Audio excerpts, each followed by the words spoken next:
Everyone pictures the Middle Ages as this grand tapestry of chivalrous knights, beautiful princesses, and majestic castles, a time of honor and piety. Let's correct the record. It was mostly a time of mud, disease, and a level of filth that would make a modern landfill seem like a health spa. The air wasn't filled with the sound of lutes, but with the buzzing of flies and the distant, constant threat of dysentery. Think less fairy tale kingdom and more 10-century-long sanitation crisis. They built soaring cathedrals to get closer to God, which makes sense. It was probably the only way to get upwind. Our journey begins not in a grand hall, but on the floor, specifically the festering, semi-sentient floor. Forget hard wood or tile. The flooring of choice for anyone who wasn't obscenely wealthy was packed earth covered with rushes or straw. This sounds rustic and charming until you realize these rushes were rarely changed. Instead, they just layered new straw on top of the old. This created a sort of filth lasagna. The top layer might look fresh, but underneath was a compressed history of spilled ale, bones from last year's feasts, animal droppings, and who knows what else. The humanist Erasmus visited England in the 15th century and wrote that the floors were a collection of sputum, vomit, the urine of dogs and men, scraps of fish, and other filth that cannot be named. Chickens, pigs, and other livestock were also common roommates, adding their own contributions to the domestic ecosystem. It wasn't a home, it was a petri dish with a thatched roof. City planning was optimistic. Streets were narrow, unpaved, and served as the public's primary garbage disposal. People would just toss their household waste, including food scraps and the contents of their chamber pots, right out the window. There was a customary shout of "Gare de l'eau!" Watch out for the water, which was the medieval equivalent of a courtesy flush. The invention of the garderobe in castles was a step up. Theoretically, it was a toilet that jutted out from the castle wall, dropping waste directly into the moat below. This turned the primary defensive feature of a castle into a stagnant, open sewer. Clever. Rivers flowing through cities like London's Thames were treated as both the main source of drinking water and the ultimate destination for all this human and industrial waste from tanneries and butcher shops. What could possibly go wrong?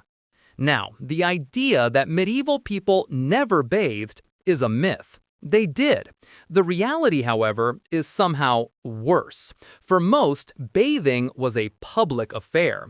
Entire towns would use a communal bathhouse, often using the same water for hours.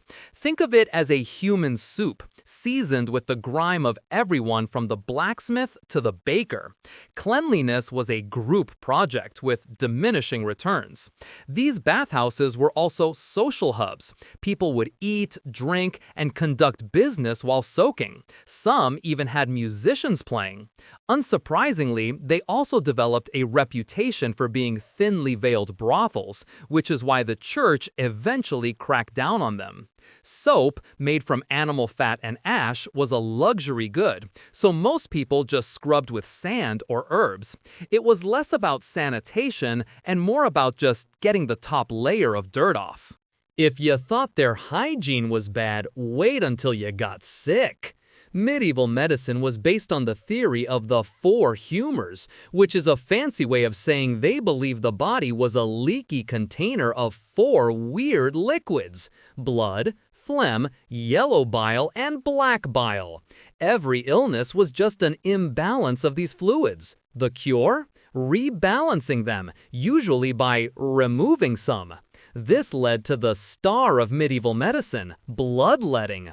Got a fever? You have too much blood. Let's drain some. Feeling sad? Too much black bile, but let's take some blood just in case. They used leeches or a fun little tool called a phleem to just open a vein. Another brilliant diagnostic tool was uroscopy, the detailed examination of urine. Doctors had elaborate charts matching urine color, smell, and even taste to specific diseases. Yes, taste.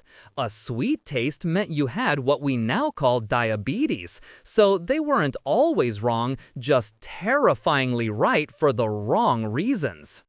Given that the rivers were open sewers, drinking water was basically a game of Russian roulette. This created a society where it was safer to drink alcohol from morning till night. The solution wasn't to clean the water, but to drink something else entirely. Beer, ale, and wine were staples for everyone, including children. The fermentation process killed most of the dangerous pathogens found in water. We're not talking about high-proof stuff. Most of it was small beer, a low-alcohol brew that was hydrating and provided calories. Still, this means a significant portion of the population was in a state of perpetual, low-grade intoxication. It certainly explains a lot about the decision-making of the era. Building a cathedral that takes 300 years to finish seems much more reasonable after your third ale of the morning. Food preservation without refrigeration was a constant battle against decay. Salting, smoking, and pickling were the main weapons, but they weren't always successful. This meant people ate a lot of meat that was on the verge. To combat the flavors of imminent rot, they used heavy spices like clove and pepper, if they could afford them. For the less fortunate, it was just a case of hoping for the best. For plates, many used trenchers, thick, flat slices of stale bread. You'd put your stew or meat on the trencher, which would soak up all the juices. After the meal, if you were wealthy, you'd give the soggy, gravy-soaked bread to the poor or to your dogs. It was charity and dishwashing all in one.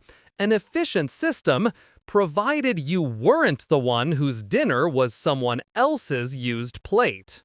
Beyond physical grime, some of the most disgusting habits were societal. Take the justice system.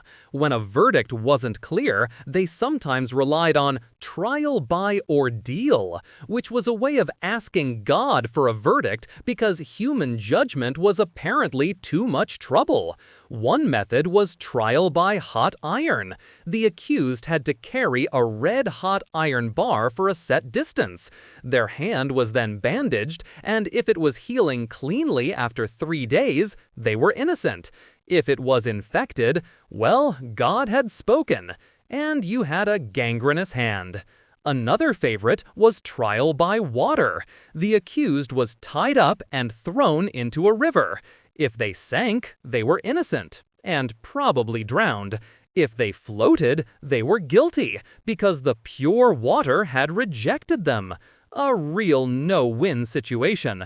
It was a legal system with the same philosophical underpinning as flipping a coin, but with more screaming.